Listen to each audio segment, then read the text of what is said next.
আল্লাহ নবী বললেন উলামাহুম শাররু মান তাহাতা আদিমিস সামাই।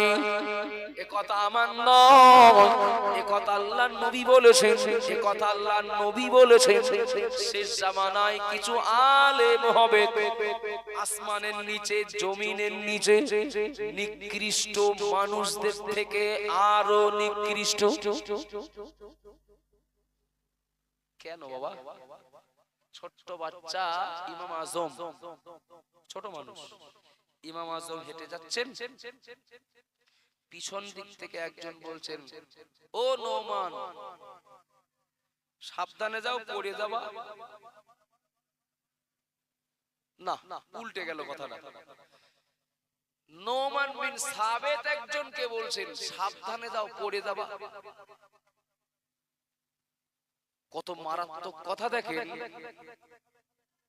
তিনি ইমাম আজমকে বলছেন,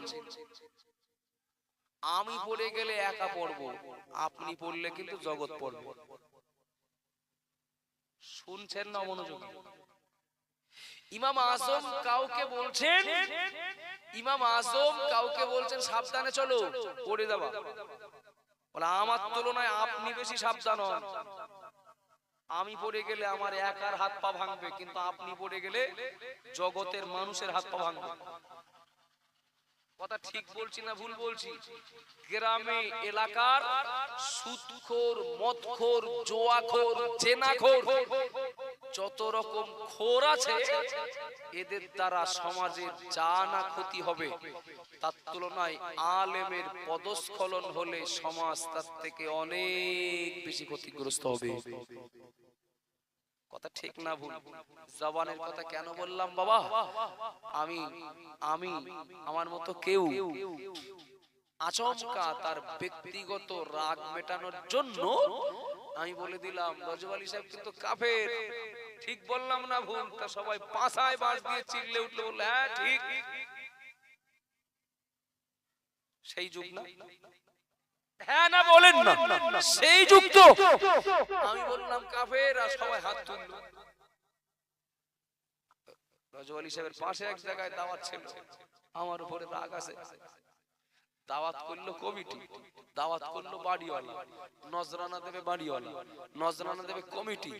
আর রজব আলী সাহেব রাগ পানি করতে আসছেন, দাঁড়া আজকের মইদের জ্যান্ত কবর দিয়ে দেয় বাড়ি। তাই হচ্ছে না? তাই হচ্ছে না? ওখানকার মজলিসে রজব আলী সাহেব বললেন, ওরে আমার তো কাফের বলিস, আর মইদ তো জাহান্নামের মাঝখানে কে বসে রয়েছে। ঠিক বললাম না ভুল বললাম? শ্রোতারা বলে হ্যাঁ ঠিক। তাই হচ্ছে না? কিছু মনে নেন না বাবা। সাধারণ ধর্মজ্ঞান সম্পর্কে অনভিজ্ঞ বা শিশু যারা, ধর্মজ্ঞানে শিশু যারা, এই মানুষগুলোর ঈমান নিয়ে বলো খেলা হচ্ছে। ঠিক বলছি না ভুল বলছি? এই মানুষগুলোর ঈমান নিয়ে খেলা হচ্ছে। আর এই এই খেলাগুলো দেখে চায়ের দোকানে ঠ্যাঙের উপরে ঠ্যাং তুলে দিয়ে বাঁ হাত দিয়ে চা খাওয়া লোকটা বলে, ওই জন্যই তো আমি নামাজ পড়ি না। তোমরা আগে ঠিক হও, তারপর তোমাদের কথা মানবো। কেন? আমি বললাম ভাই বাবু বাপ নামাজ পড়বেন বাপ। চার দোকানে বসে লোকটা বলবে তো কাফেরের কথা মানবো কি করতে? তাই হচ্ছে না? একটু হ্যাঁ না বলেন না? আমি যারে যে আমার জাহান্নামী বলল, এখন তিনি যা বলছেন, যত ভালোই কথা বলেন, তার মাথায় এটা ঢোকবে। তাই তো ও হুজুর অস করে যত নামি দামি কথা বলুক, তো জাহান্নামী হুজুর, তার কথা শুনি তোমার জাহান্নামে যেতে হবে। এই ঠেলাগুলোর মাঝখানে সাধারণ নিরীহ মানুষগুলোর ধর্মীয় জীবনের উন্নতির পথে বাধা হচ্ছে না? আলেম ওলামাদের প্রতি সম্মান, শ্রদ্ধা, ভক্তি দিন গেলে কমে যাচ্ছে না বাবা? একটু হ্যাঁ না বলেন না? যাচ্ছে। জবান জবান জবান গিয়ার ব্রেক ঠিক যদি না থাকে, এ কথা আমি বহু তারিখ বলেছি, অজমসিয়াতের মজলিসে না, পার্সোনাল। আমি বললাম আজমিরে যাবেন না, যদি আজমিরের পরিস্থিতি আপনি না বোঝেন, তা না হলে যতটুকু ঈমান নিয়ে যাবেন অতটুকু রেখে বাড়ি আসতে হবে। ভুল বলছি? ভুল বলেছি? অজমসিয়াতের মজলিসে, সব মজলিসে বলো যাওয়া যাবে না বাবা, যাওয়ার আগে একটু ভেবে যাওয়ার দরকার। আর কোন কথায় সায় দেওয়ার আগে, সাড়া দেওয়ার আগেও একটু ভাবার দরকার যে আমি কোন কথায় সায় দিচ্ছি, আমি কোন কথায় সহমত পোষণ করছি। বিশ্বাস করুন, অপরাধ করে যে আর সয় যে, মেনে নেয় যে, এ তো সমান অপরাধী। কথা ঠিক না ভুল? জামানাটা কঠিন জামানা, জামানাটা কঠিন জামানা। নবী এমনি বলেননি এই যুগে মান তামাসসাকা বিসুন্নতি ইনদা ফাসাদি উম্মতি ফালাহু আজরুহু মিয়াতা শাহিদিন। এই যুগে, যে যুগের কথা নবী বলেছিলেন সেটা এই যুগ। এই যুগে নবীর একটা সুন্নাত মানলে 100 শহীদের সওয়াব হবে। একটু মহব্বত করে বলেন না, মনে হবে একটা সুন্নাতে 100 শহীদের সওয়াব, তো বিরাট ব্যাপার।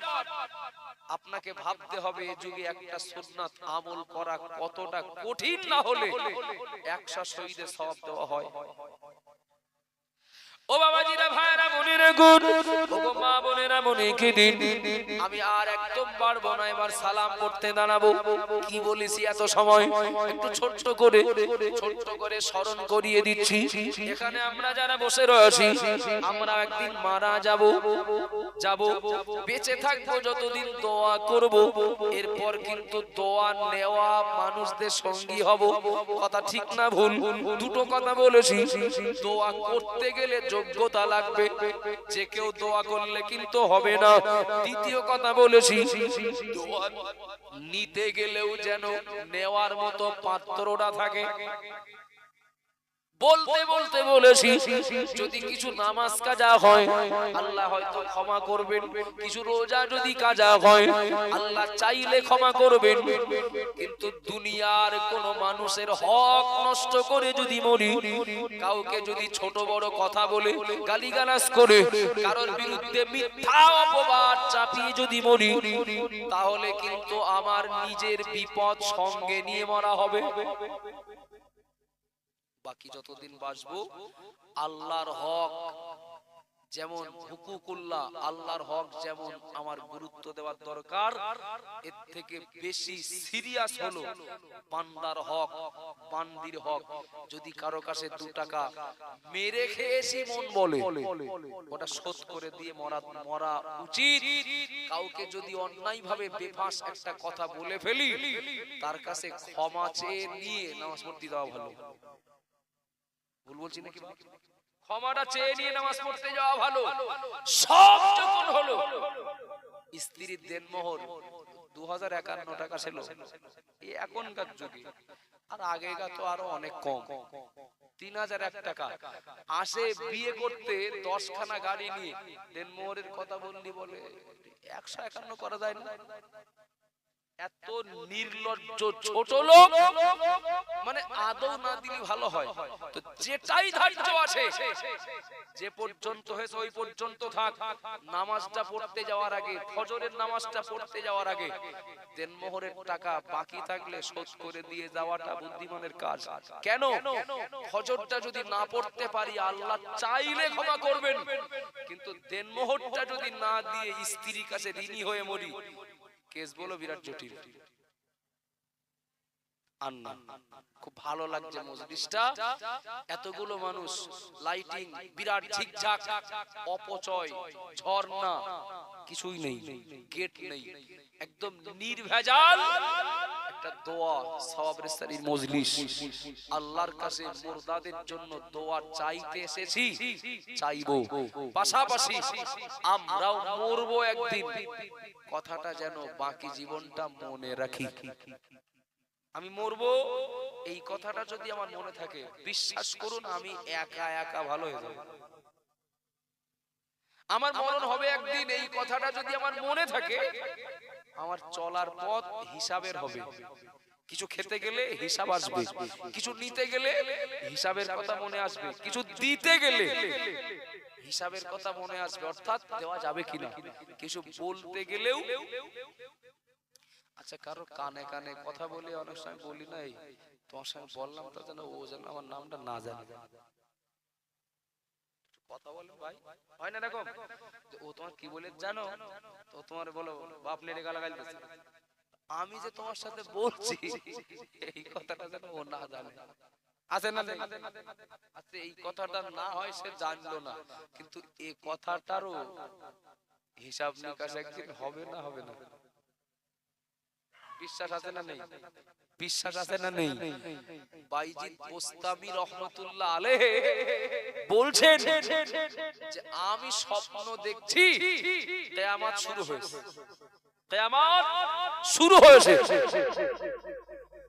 এক এক করে বান্দা বান্দীদেরকে ডাকা হচ্ছে। কে ডাকছেন? আল্লাহ। এক এক করে বান্দা বান্দীদেরকে ডাকছেন আল্লাহ, আর আমি দেখছি, আমি ওই লাইনে দাঁড়িয়ে আছি। ও বাবাজিরা, ভাইরা, মনিরে গুড, বাইজিদ বোস্তামি রহমাতুল্লাহ আলাইহি বলেন, এক এক করে বান্দা বান্দীরা আগিয়ে যেতে যেতে আল্লাহ আমাকে ডাকলেন, ও বান্দা চলে এসো, এবার তোমার পালা। বাইজিদ বোস্তামি বললেন, আল্লাহ আমাকে ডেকেছেন, আমি আল্লাহর সামনে দাঁড়িয়েছি। ও বাপেরা, ও ভাইরা, ও মা, ও বোনেরা, হাতে না পায়ে ধরে বলছি, আব্দুল মুহিদের আপনার পছন্দ না হতে পারে, ভালো না লাগতে পারে, ওটা আপন জায়গায়। যে কথাটা বলছি এটা কিন্তু আমার নয়। বাইজিদ বোস্তামি রহমাতুল্লাহ আলাইহি বলেন, লাইন আগিয়ে আস্তে আস্তে আল্লাহ আমাকে ডাকলেন, বাইজিদ এদিকে চলে এসো। আমি চলে গেলাম। আল্লাহ আমাকে জিজ্ঞাসা করলেন, বান্দা, ও বান্দা, ও বাইজিদ বলো দুনিয়া থেকে কি কামাই করে আসলে, দুনিয়া থেকে কি নিয়ে আসলে? ও বাবা জিনা মায়েরা, বাইজিদ বোস্তামি বললেন, আমি আল্লাহকে বললাম, আল্লাহ আমি আপনার কাছে কিছুই নিয়ে আসতে পারিনি, কেবল মাত্র নিয়ে এসেছি লা ইলাহা ইল্লাল্লাহ মুহাম্মাদুর রাসূলুল্লাহ। আল্লাহ পাক আপনার কাছে আমি এনেছি, আপনার কাছে নিয়ে এসেছি কেবল মাত্র ঈমানটুকু। ও বাবাজিরা, ভাইরা, মনিরে গুড, বাইজিদ বোস্তামি বললেন, আমি যেই না আল্লাহকে এই কথা শোনালাম, আল্লাহ আমাকে জিজ্ঞাসা করলেন, ওগো বান্দা, ও বান্দা, তুমি শুধু ঈমান নিয়ে আসলে, আমল কি আনোনি?